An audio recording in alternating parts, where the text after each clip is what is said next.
আল্লাহ তুমি আমাকে কাদের হাতে ন্যস্ত করলা, আল্লাহ তুমি আমাকে কাদের হাতে ন্যস্ত করলা। ইলা আদুইন বাঈদিন ইয়াতাহাজ্জামুনি, আমাকে ঘর থেকে এত দূরে এনে, সেই মক্কা থেকে কত দূরে, আমাকে ঘর থেকে এত দূরে নিয়ে এসে আল্লাহ তুমি তোমার শত্রুদের হাতে আমাকে ন্যস্ত করলা। ইয়াতাহাজ্জামুনি, যারা চতুর্দিক থেকে আমাকে পাথর মারতেছে। কি আবেগ দোয়ার মধ্যে, কি ভাষা, কি লফজ। ইলা আদুইন বাঈদিন ইয়াতাহাজ্জামুনি, তুমি আমাকে আল্লাহ ঘর থেকে বের করে এত দূরে নিয়ে আসলা, শত্রুদের হাতে সমর্থ করলা, তারা আমাকে চতুর্দিক থেকে পাথর মারতেছে। لبعت المكث فيها بالذهاب الشوق يبقى اغترابي أمي لقريب ملكته أمري, পরে নবীজি বলছেন আম্মি লাকরিব, নাকি আমাকে কাছের মানুষদের হাতে নিয়ে আসছো আল্লাহ। আল্লাহ তুমি কি আমাকে কাছের মানুষদের হাতে উঠাই দিছো। মাল্লাকতাহু আমরি, যারা আমার ভালো মন্দের কাজের মালিক হয়ে গেছে। এইভাবে দোয়া করতে লাগলেন নবী সাল্লাল্লাহু আলাইহি ওয়াসাল্লাম। আল কোরআনে বর্ণিত একমাত্র সাহাবীর নাম হচ্ছে যায়েদ ইবনে হারেসা রাদিয়াল্লাহু আনহু। আমাদের এখানে যে ইয়াং ছেলেরা বসে আছেন সবার জন্য যায়েদ বিন হারেসা রাদিয়াল্লাহু আনহু মহব্বত, ত্যাগ, ভালোবাসা, জীবন উৎসর্গের এবং জীবনের লক্ষ্য খুঁজে পাওয়ার একটা মূর্ত প্রতীক হতে পারে। একটু মনোযোগের সাথে অংশটা শুনুন, এটা শেষ অংশ। একমাত্র সাহাবী আল কোরআনে বর্ণিত যার নাম আল কোরআনে এসেছে তিনি হচ্ছেন যায়েদ বিন হারেসা রাদিয়াল্লাহু আনহু। তার বাবার নাম হারেসা। ঘটনা এমন ছিল যে ছোটবেলায় তার মা তাকে নিয়ে এক জায়গায় যাচ্ছিলেন। তো আগে তো ওই যে ডাকাতি হতো, জলদস্যুর আক্রমণ করতো না, এরকম তাঁবুর মধ্যে আক্রমণ হয়েছে এবং তার মায়ের কাছ থেকে সন্তানকে কেড়ে নিয়ে চলে গেছে। মায়ের জন্য কত কষ্ট করে এটা, সন্তানের মহব্বত, এটা তো বাবা মারাই বুঝবে সন্তানের প্রতি মহব্বত কাকে বলে, সন্তানকে ছেড়ে থাকার কষ্ট, এটা যারা বাবা মা হয়েছেন তারাই তো বুঝবে।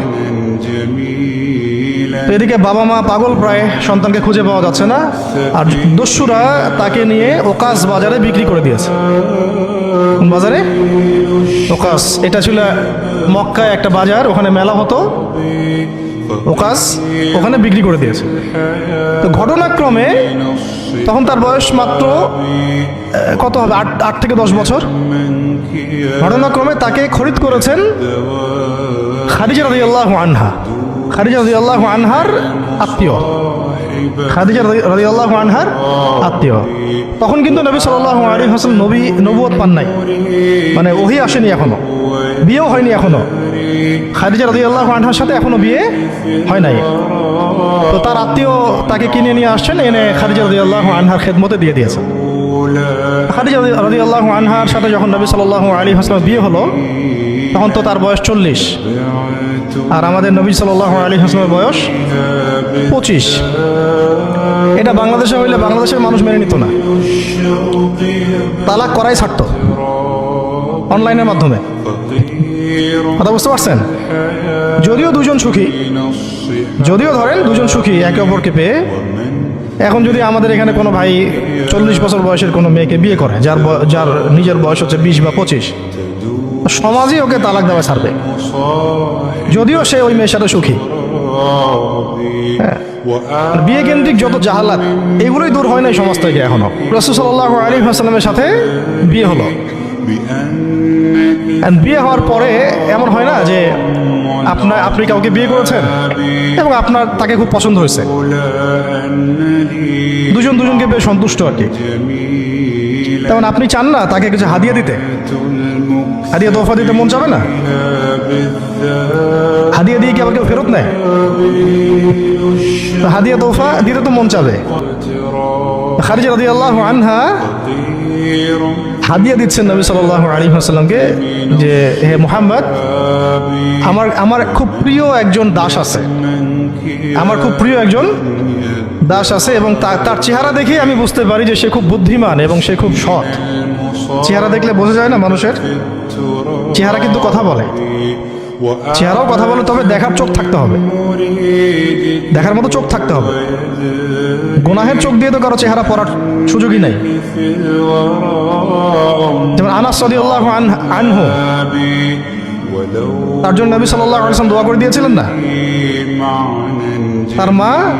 তার মা দেখেই চিনে ফেলছেন যে হ্যাঁ উনি শেষ নবী, এই চেহারা কোনো মিথ্যাবাদীর চেহারা না। এরকম করে কথা বলা হচ্ছে, ইয়া রাসূলুল্লাহ আমার ছেলের জন্য দোয়া করে দেন। আব্দুল্লাহ বিন সালাম রাদিয়াল্লাহু আনহু ইহুদি ছিলেন। যখন নবীজি মদিনায় গিয়েছেন, তার চেহারা দেখেই তিনি বুঝে ফেলছেন যে তিনি শেষ নবী। এই চেহারা কোনো মিথ্যাবাদীর চেহারা হতে পারে না। ওই চোখ থাকতে হবে এবং ওই কলব থাকতে হবে পড়ার জন্য। খাদিজা রাদিয়াল্লাহু আনহা হাদিয়া দিয়েছেন যে আমার খুব প্রিয় একজন দাস আছে, যায়েদ। তো নবী সাল্লাল্লাহু আলাইহি ওয়াসাল্লাম এটাকে গ্রহণ করেছেন। হাদিয়া গ্রহণ করে তিনি দেখেন যায়েদ বিন হারিসা রাদিয়াল্লাহু আনহুর তাকদীরটা কেমন হলো। জলদস্যু না, স্থলদস্যুদের হাত থেকে ওকাস বাজার থেকে চলে আসলো কোথায়? খাদিজা রাদিয়াল্লাহু আনহার বাসা, সেখান থেকে নবী সাল্লাল্লাহু আলাইহি ওয়াসাল্লামের সোহবতে। চিন্তা করা যায়? এই তাকদীর তো ইউসুফ আলাইহিস সালামের চেয়েও কম সৌভাগ্যের না। ইউসুফ আলাইহিস সালামের কি হয়েছে? ভাইয়ের ষড়যন্ত্র, সেখান থেকে কূপ থেকে রাজপ্রাসাদ, সেখান থেকে জেল থেকে আবার রাজপ্রাসাদ।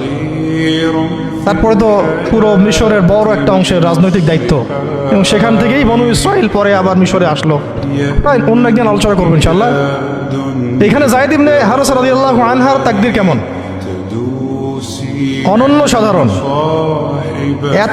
এত চমৎকার যে এটা তো ঈর্ষণীয়। আলী রাদিয়াল্লাহু আনহু ছাড়া এমন তাকদীর তো মনে আর কেউ পান নাই, যে নবী সাল্লাল্লাহু আলাইহি ওয়াসাল্লামের ঘরের মধ্যে তিনি সবসময় তার সাথে তার খেদমত করছেন। শুধু তাই না, নবী সাল্লাল্লাহু আলাইহি ওয়াসাল্লাম তাকে নিজের পুত্র বানিয়ে নিলেন। যায়েদ আমার পুত্র, যায়েদ আমার ছেলে। দাস রাখলেন না। যখন তিনি যায়েদ বিন হারিসা রাদিয়াল্লাহু আনহুকে পেলেন, সবার সামনে এলান করে দিলেন যে সে আমার দাস না, ও আমার ছেলে, যায়েদ আমার ছেলে। নবী সাল্লাল্লাহু আলাইহি ওয়াসাল্লাম বলছেন যায়েদ আমার ছেলে, বলছেন যে আমি তাকে ভালোবাসি, ও আমাকে ভালোবাসে। অথবা একটা এইভাবে আসছে যে আমি তার উত্তরাধিকারী, সে আমার উত্তরাধিকারী। যায়েদ বিন হারিসা রাদিয়াল্লাহু আনহুর লকব ছিল হিব্বু রাসূলিল্লাহ, রাসূল সাল্লাল্লাহু আলাইহি ওয়াসাল্লামের প্রিয় ভাজন। যায়েদ বিন হারিসা রাদিয়াল্লাহু আনহুর ছেলের নাম ওসামা বিন যায়েদ। যায়েদ বিন হারিসা রাদিয়াল্লাহু আনহুকে একবার তিনি একটা সেনাবাহিনীর কাফেলার দায়িত্ব দিয়েছিলেন। কিছু সাহাবী একটু আপত্তি করেছিলেন, বয়স কম, আরো যোগ্য সাহাবী আছে। আবার ঠিক ওসামা বিন যায়েদ রাদিয়াল্লাহু আনহুকে যখন নবী সাল্লাল্লাহু আলাইহি ওয়াসাল্লাম শেষে একদম ইন্তেকালের কয়েকদিন আগে জুরফে একটা সেনাবাহিনীর দায়িত্ব দিয়ে পাঠিয়েছিলেন, তখনও কেউ আপত্তি তুলেছিল যে ওসামার বয়স কম, 19 বছর 20 বছর বয়স, আরো বড় বড় যোগ্য সাহাবী আছে।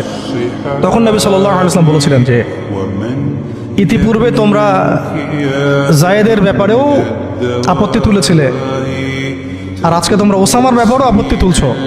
তোমরা জেনে রাখো, তার বাবা এবং সে, মানে যায়েদ বিন হারিসা এবং ওসামা বিন যায়েদ, এই দুজনকে আমি ভালোবাসি। এই দুজন আমার প্রিয় ভাজন, এই দুজন আমার প্রিয় ভাজন।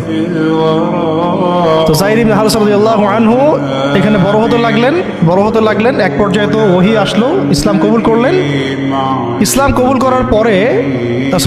করার আগে একটা ঘটনা ছিল, ওইটা ভুলে গেছিলাম, দেরি হচ্ছে কি? আচ্ছা, ইসলাম কবুল করার আগে একবার তার বাবা মা তার খোঁজ পেয়েছিলেন। হজ করতে আসছেন কিছু মানুষ মক্কায়, তখন হজমরা ছিল বিকৃত, এসে দেখছে যে এই তো যায়েদ। তো ফিরে গিয়ে তার বাবাকে খবর দিছে, যায়েদকে দেখলাম মক্কায়। তো তার বাবা আসছেন হারিসা, ঠিক আছে, এসে চিনতে পারছেন আমার ছেলে। তো মুহাম্মদ সাল্লাল্লাহু আলাইহি ওয়াসাল্লামকে বলেছেন যে আমার ছেলেকে আমি কিছু মুক্তিপণের বিনিময়ে নিয়ে যেতে চাই। তো নবী সাল্লাল্লাহু আলাইহি ওয়াসাল্লাম বলেছেন ঠিক আছে, মুক্তিপণ লাগবে না, আমি আপনাদেরকে আরো সহজ একটা অপশন দিচ্ছি। আপনার ছেলেকে ডাকি, সে যদি আপনাদের সাথে যেতে চায় তাহলে কোনো টাকা পয়সা লাগবে না, এমনি নিয়ে যাবেন। যদি যেতে না চায় তাহলে আমার কিছু করার নেই। তখন তার বাবার সামনে তার ছেলেকে আনা হলো, বলা হলো যে ওনাদেরকে চিনতে পারো? হ্যাঁ, উনি আমার বাবা হারসা, উনি আমার চাচা, উনি আমার মামা, এভাবে বলছেন। তো তার বাবা বলছেন যে আমার সাথে চলো বাসায়। সরাসরি বাবাকে বলে দিলেন যে আমি আপনার সাথে যেতে পারবো না, আমি মুহাম্মদ সাল্লাল্লাহু আলাইহি ওয়াসাল্লামের সাথে থাকতে চাই। বাবা বলছে এ কেমন কথা, নিজের বাবার সাথে যাবা না, নিজের বাবার পরিবারে যাবা না, বাবার ঘরে যাবা না, উনি তো তোমার আপন কেউ না। যায়েদ ইবনে হারসা রাদিয়াল্লাহু আনহু বলছেন যে আমি তার মধ্যে এমন কিছু দেখেছি যে আপনারা কেউ দেখতে পারবেন না। এটা সম্পর্ক, মহব্বত, এগুলোকে সম্পর্ক বলে, মহব্বত বলে। অথচ কেউ কাউকে চিনে না, মানে কেউ কারোর সাথে কারো রক্তের সম্পর্ক নাই। নবী সাল্লাল্লাহু আলাইহি ওয়াসাল্লাম তাকে বললেন তখন যে যায়েদকে আমি মুক্ত করে দিয়েছি। যায়েদ আমার দাস না, যায়েদ আমার ছেলে, যায়েদ আমার ছেলে, আমি তার উত্তরাধিকারী, সে আমার উত্তরাধিকারী, আমি তাকে ভালোবাসি। তার উপাধি হয়ে গেল হিব্বু রাসূলিল্লাহ, রাসূলের প্রিয় ভাজন। সবাই তাকে এই নামে ডাকা শুরু করলো, রাসূলের প্রিয় ভাজন, রাসূল তাকে ভালোবাসে, রাসূল তাকে ভালোবাসে, রাসূল তাকে ভালোবাসে। আর আমি বলছি রাসূল কে? সাল্লাল্লাহু আলাইহি সাল্লাম, যাকে আল্লাহ ভালোবাসেন। রাসূল কে? যাকে আল্লাহ ভালোবাসেন। তো এখন যখন নবুয়ত প্রাপ্ত হলেন, তখন আপনারা তো সবাই জানেন যে প্রথম 13 বছর মক্কায় কাটানো হয়েছে। এই প্রথম 13 বছরে যে কি পরিমাণ নির্যাতন সহ্য করতে হয়েছে, এটা ভাষায় প্রকাশ করার কোনো কিতাব পাওয়া যাবে না। আর এটা লেখার মতো কোনো কলম নাই, কোনো হাত নাই। ওইগুলো নিয়ে আমরা ইনশাল্লাহ পরে কথা বলবো। আজকে শুধু একটা দুইটা জায়গা বলতেছি। একটা সফর ছিল তায়েফের সফর। কিসের সফর? এই যে হুট করে শুনলেন তায়েফের সফর। তায়েফের সফরের আগে 10 বছর আছে। এই 10 বছরে এত নির্মম নির্যাতন সহ্য করতে হয়েছে, যেটা তায়েফ পর্যন্ত যেতে রাসূল সাল্লাল্লাহু আলাইহি ওয়াসাল্লামকে বাধ্য করেছে। মক্কার অবস্থা কোন ঠাসা, মানে অত্যাচার হতে হতে হতে হতে এমন একটা অবস্থা, সাহাবীদেরকে চোখের সামনে শহীদ করা হচ্ছে। বেলাল রাদিয়াল্লাহু আনহুকে এইভাবে নির্যাতন করা হচ্ছে। সুমাইয়া রাদিয়াল্লাহু আনহাকে মেরে ফেলা হলো, শহীদ করা হলো। গরিব সাহাবীদেরকে নির্যাতনের স্টিম রোলার চালায় দেওয়া হচ্ছে। এক পর্যায়ে বাধ্য হয়ে অনেক সাহাবী আবিসিনিয়াতে চলে গেলেন, ইথিওপিয়ায়। আবার 3 বছর নবী সাল্লাল্লাহু আলাইহি ওয়াসাল্লাম এবং বনু হাশিমকে বয়কট করা হলো, মনে আছে? একদম বয়কট করা হলো 3 বছর। গাছের ছাল পাতা খেয়ে সাহাবীরা থাকা শুরু করলেন। চতুর্দিক থেকে রাস্তা বন্ধ, সামাজিক নির্যাতন, রাজনৈতিক নির্যাতন, গালিগালাজ, আপনজনদের মানে গীবত, তহমত, একেবারে পাথর নিক্ষিপ্ত চলতেছে চতুর্দিক থেকে। আবু লাহাব, আবু জেহেল, আবু সুফিয়ান সবাই উঠে পড়ে লাগছে, পুরো সমাজ বিরুদ্ধে চলে গেছে। এরকম হালত বোঝার জন্যও ওইরকম সিচুয়েশন ফেস করা দরকার। এটা পড়ি, আমরা তো এগুলো পড়ি, এগুলো তো আমরা বুঝি না, উপলব্ধি করতে পারি না, কারণ আমরা এই ফেজগুলো দিয়ে যাই নাই। যারা টুকটাক গিয়েছেন তারা কিছু রাজ করতে পারেন। এরকম একটা অবস্থায় যখন চতুর্দিক থেকে রাস্তাটা বন্ধ মনে হচ্ছে, তখন নবী সাল্লাল্লাহু আলাইহি ওয়াসাল্লাম তায়েফে গিয়েছিলেন, তায়েফের 3টা বড় বড় গোত্রকে দাওয়াত দিতে। উদ্দেশ্য হচ্ছে তায়েফবাসী যদি ইসলাম কবুল করত, তাহলে মক্কার এই কুরাইশদের বিরুদ্ধে একটা বড় সাপোর্ট পাওয়া যেত। ঠিক আছে, এটা কিন্তু একটা হিজরত, এটাও কিন্তু একটা হিজরত। এর আগে একটা হিজরত হয়েছে আবিসিনিয়াতে, তায়েফেও। এটাতে ওই সাফল্যটা আসে নাই, তায়েফবাসী ইসলাম কবুল করে নাই। পরবর্তীতে আল্লাহ পাক মদিনাবাসীকে কবুল করেছে। ওগুলো আমরা পরে আস্তে আস্তে আলোচনা আনবো ইনশাআল্লাহ।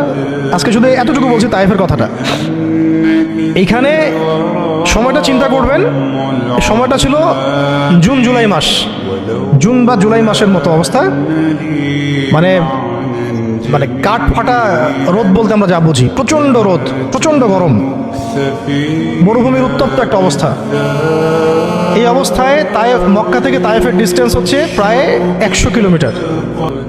প্রায় 100 কিলোমিটার। যারা তায়েফে গিয়েছেন তারা হয়তো জানবেন, এটা পাহাড়, মানে মাটির নিচ থেকে তায়েফ শহরটা দেখা যায়। এই যে পাহাড়ের গা বেয়ে যে উঠতে হয়, এখন তো গাড়ি আসছে, গাড়ির যুগ, এই গাড়ি দিয়ে উঠতেও এই নিচ থেকে উপর পর্যন্ত 40 কিলোমিটার। পাহাড়ের গা বেয়েই 40 কিলোমিটার রাস্তা এইভাবে সফর করে করে করে করে তায়েফের শহরের উপরে পৌঁছাতে হয়। এই কাজটা নবী সাল্লাল্লাহু আলাইহি ওয়াসাল্লাম তার সময় করেছেন পায়ে হেঁটে, তাও জুন জুলাই মাসের মতো উত্তপ্ত অবস্থায়, গরমের অবস্থায়। এবং এই সফরে নবী সাল্লাল্লাহু আলাইহি ওয়াসাল্লামের সাথে মাত্র একজন সাহাবী ছিলেন,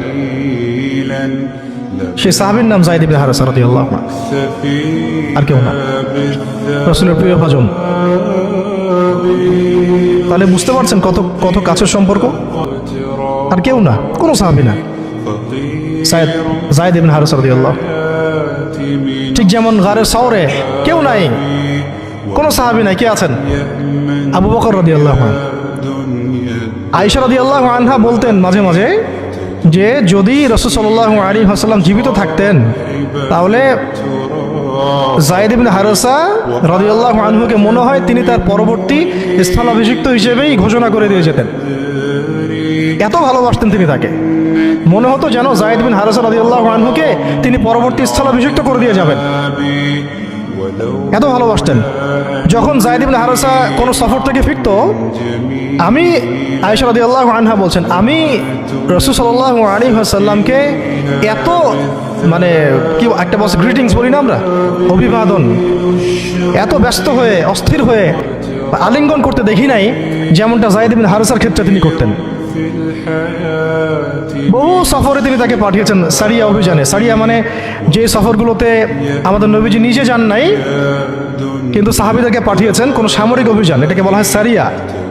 আর গাজওয়া হচ্ছে এমন যুদ্ধ যেখানে নবীজি নিজে গিয়েছেন, অ্যাজ এ কমান্ডার উপস্থিত ছিলেন। তো একবার একটা সফর থেকে যায়েদ ইবনে হারেসা রাদিয়াল্লাহু আনহু এসেছেন।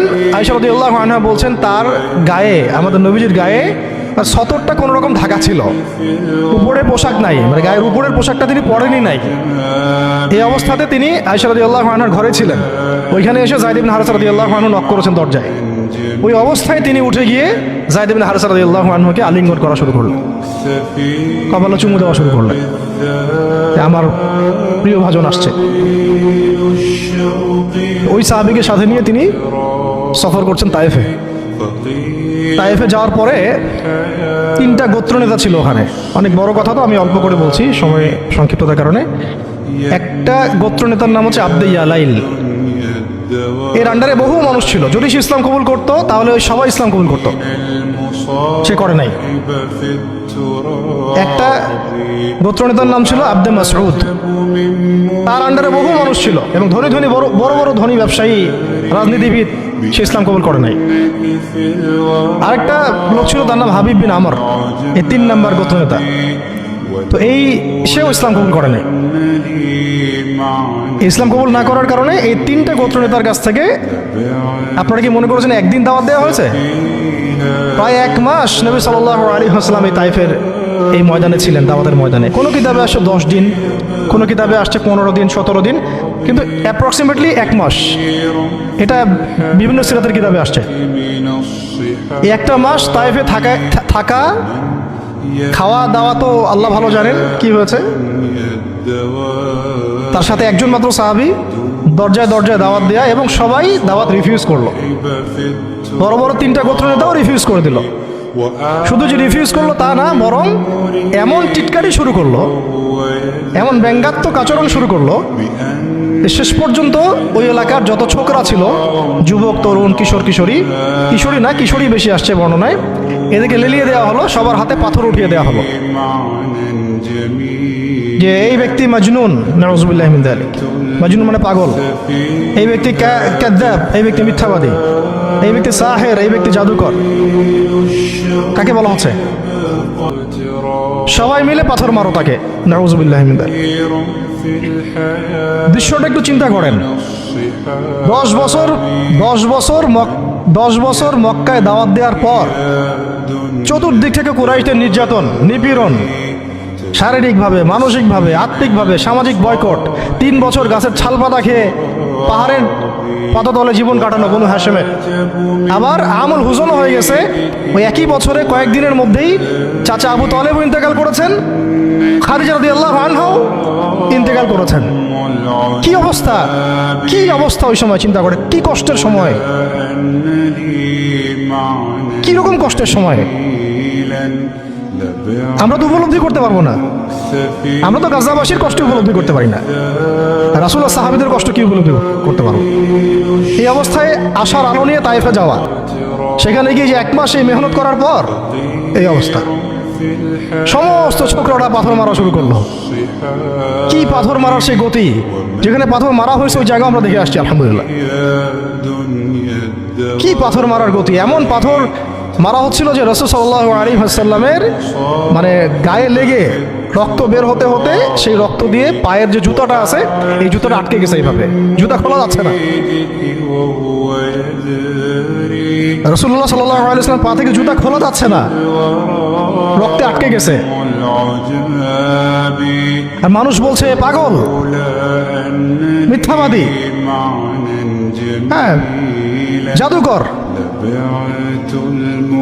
জিনে আসর করছে, মানুষ বলতেছে এগুলো। রাজনৈতিক ক্ষমতা চাই মনে হয়,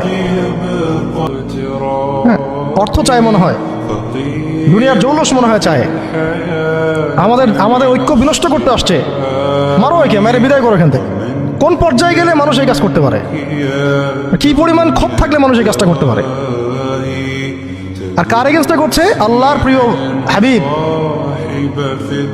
যার জন্য আল্লাহ পাক ফিরদাউস রেখেছেন, মাকামে মাহমুদ রেখেছেন, যার সুপারিশ ছাড়া আমরা মনে হয় না জান্নাতে কেউ যেতে পারবো, অসম্ভব। যার সুপারিশ ছাড়া বিচার শুরুই হবে না কিয়ামতের মাঠে, হিসাব নিকাশ শুরুই হবে না, জান্নাত তো বহু দূরের কথা, জান্নাতের দরজাও খোলা হবে না যিনি আগে না ঢোকা পর্যন্ত। তাকে মানুষ সেভাবে মারা শুরু করলো, রক্ত ঝরতেছে ঝরতেছে। এই সময়ে এই সাহাবী যায়েদ ইবনে হারেসা রাদিয়াল্লাহু আনহু নিজের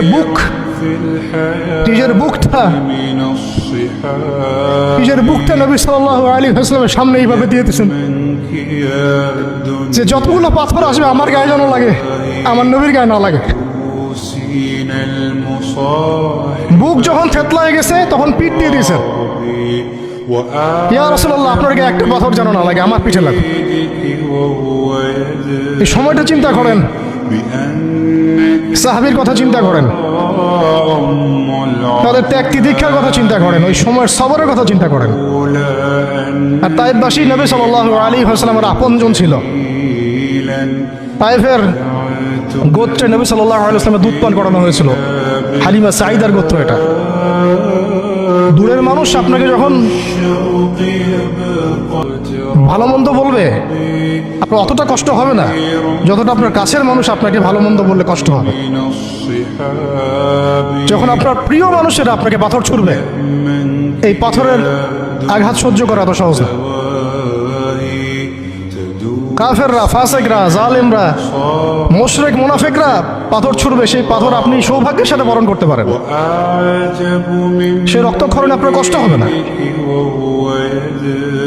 প্রিয় মানুষদের দেওয়া অপবাদ, মিথ্যাচার, গীবত, তহমত, পাথর আপনাকে এত কষ্ট দিবে, এই কষ্টের লোড আপনি সহ্য করতে পারবেন না। আর যদি আল্লাহ পাক আপনাকে সহ্য করার ক্ষমতা দিয়ে দেন, ইনশাআল্লাহ আপনি এমন ব্যক্তি হবেন যে ব্যক্তির হাতে আল্লাহ রাব্বুল আলামিন ইসলামের ঝান্ডা উঠাই দেবেন ইনশাআল্লাহ, যাকে আল্লাহ রাব্বুল আলামিন পুরো কওমের জন্য কবুল করবেন ইনশাআল্লাহ।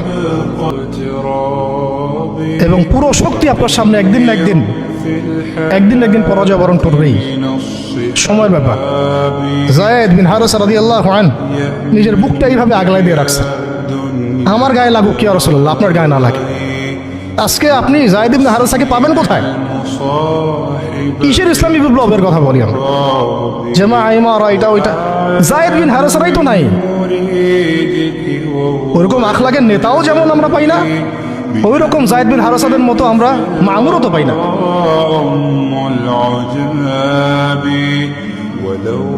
বরং এখন তো এমন যুগ চলতেছে যে মানুষ সামান্য দুনিয়াবী স্বার্থের কারণে সামান্য দুনিয়াবী স্বার্থ, একটু মোহ, একটু দাম্ভিকতা, একটু অহংকার, একটু জিদ, একটু রাগ, একটু ক্ষোভ ইত্যাদির কারণে মানুষ, নিজের প্রিয় মানুষ আপনাকে মানুষের হাতে উঠাই দিতে পারে। সবাই মিলে তাকে পাথর মারো, আমি তাকায় তাকে দেখতেছি। من সবাই তাকে পাথর মারো, আমি তাকায় তাকে দেখতেছি। যেন নিজের প্রিয় মানুষকে পাথর মারলে এটা দেখলে আপনার মনে আরো শান্তি আসতেছে। الدنيا الدواء কিভাবে আপনি আপনার প্রিয় মানুষকে হাজারো লক্ষ মানুষের হাতে উঠাই দিতে পারেন, যে মানুষটা তাকে ধর্ষণ করবে, ছিঁড়ে ছিঁড়ে খাবে, পাথর মেরে থাতলা করবে, আবার আপনি তাকে মহব্বতের দাবিও করেন। কিসের মহব্বত? মহব্বত কাকে বলে? মহব্বত তো এইটা যেটা যায়েদ ইবনে হারেসা রাদিয়াল্লাহু আনহু করেছেন। ولولا أن এটা কি মহব্বত না? معنى جميل এইরকম মহব্বতের নিদর্শন কি আমাদের মধ্যে আছে? بعت المكسى কাকে মহব্বত বলা হয় আসলে? بالذات আপনারা দৃশ্যটা চিন্তা করেন, এগুলো সিরাতের কিতাবে মজুদ, পড়েন। নিজের বুকটা তিনি আগলায় দিয়ে রাখছেন। ঠিক এরকমই উহুদের মাঠেও নিজের বুক আগলায় দিয়ে রাখছেন তালহা রাদিয়াল্লাহু আনহু। দূর থেকে একটার পর একটা তীর আসতেছে, ওনার গায়ে লাগতেছে। তীরের আঘাত কি চারটাখানি কথা? دنيا সাদ বিন আবি ওয়াক্কাস রাদিয়াল্লাহু আনহু পিঠ দিয়ে রাখছেন, ইয়া রাসূলুল্লাহ আপনার গায়ে যেন না লাগে। المصاحب তোমরা জীবন্ত শহীদ দেখতে চাও, তালহাকে দেখো। 70-এর বেশি আঘাত তার গায়ে ছিল উহুদের দিন। مريد সাদ বিন আবি ওয়াক্কাস রাদিয়াল্লাহু আনহুকে নবীজি বলছেন بأن যে হে সাদ, তীর ছোড়ো, তোমার জন্য আমার পিতামাতা কুরবান হয়ে যাক। ولو কোন সাহাবীর জন্য নবীজি এমন কথা বলেন নাই যে তোমার জন্য আমার পিতামাতা কুরবান হয়ে যাক। এবং সাহাবীরা বলতেন ইয়া রাসূলুল্লাহ আপনার জন্য আমার পিতামাতা কুরবান হয়ে যাক। سفيها بالذات একমাত্র সাহাবী সাদ বিন আবি ওয়াক্কাস রাদিয়াল্লাহু আনহুর জন্য নবী সাল্লাল্লাহু আলাইহি ওয়াসাল্লাম এই কথা বলেছেন। اقترابي ওই ময়দানে উম্মে ওমরাও ছিলেন, মহিলা সাহাবী, অনবরত তীর ছুঁড়েছেন রাসূলের গায়ে যেন আঘাত না লাগে। ومن ওই ময়দানে হানজালা ছিলেন, ছুটতে ছুটতে আবু সুফিয়ান পর্যন্ত পৌঁছে গিয়েছেন। ওই অবস্থায় তার শাহাদাত হয়ে গেছে, তাকে মারতে পারেন নাই, উল্টা তার গায়ে আঘাত লেগে গেছিল।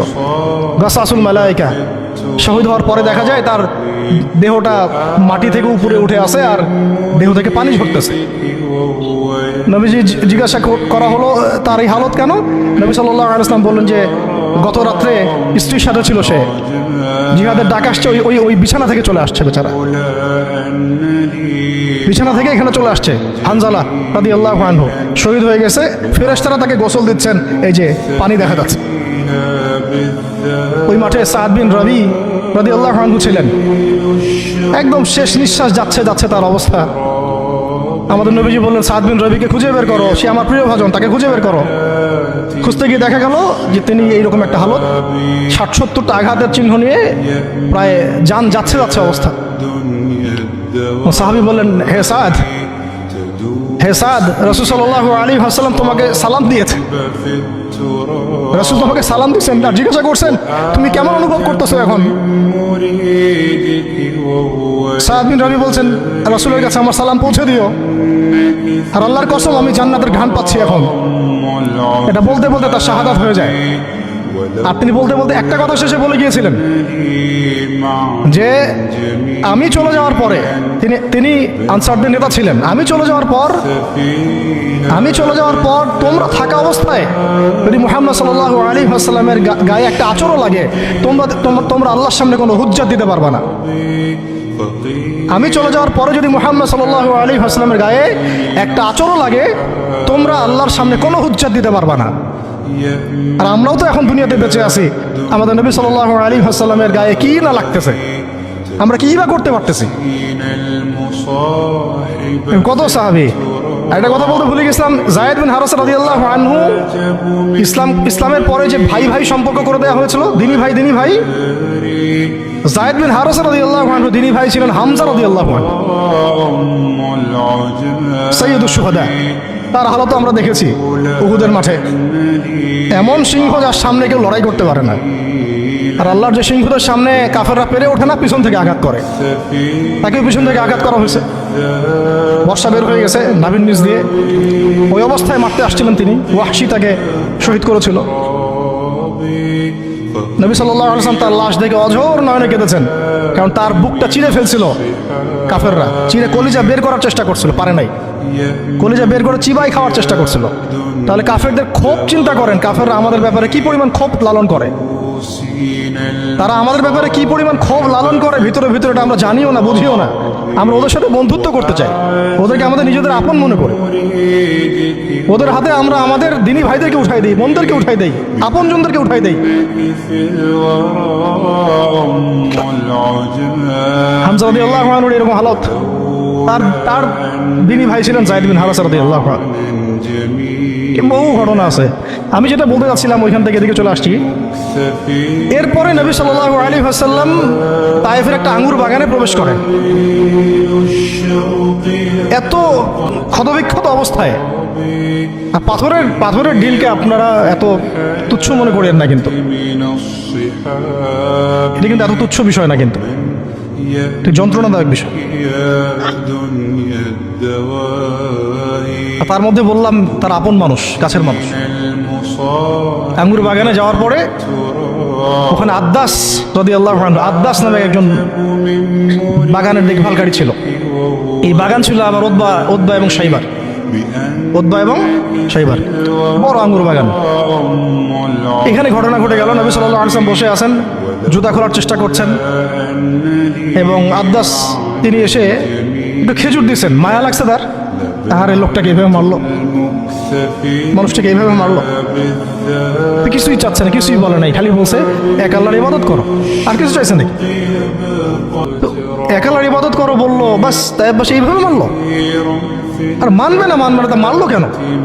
ও বেচারের কাছে খারাপ লাগছে, দাওয়াত কবুল করবে না তো মারলো কেন? লাঞ্ছিত করার কি দরকার ছিল? কবুল না করলে চলে যাবে, বা কবুল না করলে তারা ফিরাই দিবে, মারার কি দরকার আছে? তার মায়া লাগছে খুব। সে এসে কিছু খেজুর দিছে খাইতে, পানি দিছে খাইতে। ওই অবস্থায় নবী সাল্লাল্লাহু আলাইহি ওয়াসাল্লাম পানির গ্লাস নিয়ে, খেজুর নিয়ে বিসমিল্লাহির রহমানির রহিম, বিসমিল্লাহ বলছেন। বিসমিল্লাহ শুনে সে আদ্দাস, তার খুব ভালো লাগছে যে এই শব্দটা আপনি কোথা থেকে পেলেন? নবীজি তাকে জিজ্ঞাসা করছেন তোমার নাম কি? আদ্দাস। কোথায় থাকো? আমি নিনওয়ার নামক একটা জায়গা থেকে আসি। এটা শুনে নবী সাল্লাল্লাহু আলাইহি ওয়াসাল্লাম বলছেন যে ও আচ্ছা, তার মানে তুমি আমার ভাই ইউনুসের এলাকার মানুষ, তুমি আমার ভাই ইউনুসের এলাকার মানুষ। আপনি কিভাবে ইউনুসকে চিনেন? ইউনুস আমার ভাই, নবীগণ সবাই বৈমাত্রিক ভাই, আমি আল্লাহ রসুল, সেও আল্লাহ নবী। তখন তিনি ইসলাম কবুল করেন। আদ্দাস রাদিয়াল্লাহু, তার নামে ওখানে এখন মসজিদ আছে। হ্যাঁ, ওখানে আপনারা গিয়ে দেখবেন মসজিদ আছে। এই জায়গায় যায়েদ বিন হারেসা রাদিয়াল্লাহু আনহুর ভূমিকাটা দেখেন। এবার নবী সাল্লাল্লাহু আলাইহি ওয়াসাল্লাম ওই জায়গায় বসে দোয়া করতেছেন। এটা শেষ অংশ, দোয়া করতেছেন। এই দোয়ার লফজ যদি আরবি বুঝতে পারতেন, তাহলে মানে আমার এতগুলো কথা বলা সার্থক হতো। আর মানে আমি যদি মানুষকে এই দোয়ার শব্দগুলোর অর্থ বুঝাতে পারতাম, ওই ক্ষমতা যদি আমার থাকতো, আমার মনে হয় না এই ক্ষমতা কোনো ওলামায়ে কেরামের আছে। আমার মনে হয় না এই ক্ষমতা কোনো ওলামায়ে কেরামের আছে যে এই দোয়ার শব্দগুলো আওয়ামকে বুঝাই দিবে, এক্স্যাক্টলি সেই ফিলিংস এবং ইমোশন বুঝাবে, এমন ক্ষমতা আমাদের কাউকে দেওয়া হয় নাই। শুধু এই অনুভূতিগুলো বোঝার জন্য হলেও আরবি শেখা দরকার আপনাদের, আমাদের সবারই। এগুলো অনুভূতিগুলো বোঝার জন্য হলেও আমাদের আরবি শেখা দরকার। মোনাজাতে মাকবুল কিতাবেও দোয়াটা আছে। নবী সাল্লাল্লাহু আলাইহি ওয়াসাল্লাম রক্তাক্ত অবস্থায়, ক্ষতবিক্ষত অবস্থায়, তার পাশে যায়েদ ইবনে হারেসা রাদিয়াল্লাহু আনহু, তারা আল্লাহ রাব্বুল আলামিনের কাছে দোয়া করতেছেন। এই দোয়াটার নাম হচ্ছে মাজলুমের দোয়া, দুর্বলের দোয়া। কিসের দোয়া? দুর্বলের দোয়া। দোয়ার শব্দগুলো এমন ছিল, আল্লাহুম্মা ইন্নাকা তাসমাউ কালামি, আল্লাহুম্মা ইন্নাকা তাসমাউ কালামি, হে আল্লাহ নিশ্চয়ই আপনি আমার কথা শুনছেন। আমাদের নবীজি বলছেন আল্লাহুম্মা ইন্নাকা তাসমাউ কালামি, আল্লাহ আপনি নিশ্চয়ই আমার কথা শুনছেন। ওয়া তারা মাকানি, এবং আমার যে মাকান, আমার অবস্থা আপনি দেখছেন। ওয়া তা'লামু সিররি ওয়া আলানিয়াতি, আল্লাহ আপনি আমার বাহিরের অবস্থাও জানেন, ভিতরের অবস্থাও জানেন। আমার বাহিরের হালতও আপনি জানেন, ভিতরের হালত আপনি জানেন, প্রকাশ্য অবস্থা আপনি জানেন, গোপন অবস্থা আপনি জানেন। তাআলামু সিররি ওয়া আলানিয়াতি লা ইয়াখফা আলাইকা শাইউম মিন আমরি। আমার কোনো কাজই আপনার কাছে গোপন না। আসলে আমার কি হালত, কি অবস্থা, আমার উপর দিয়ে কি গেছে,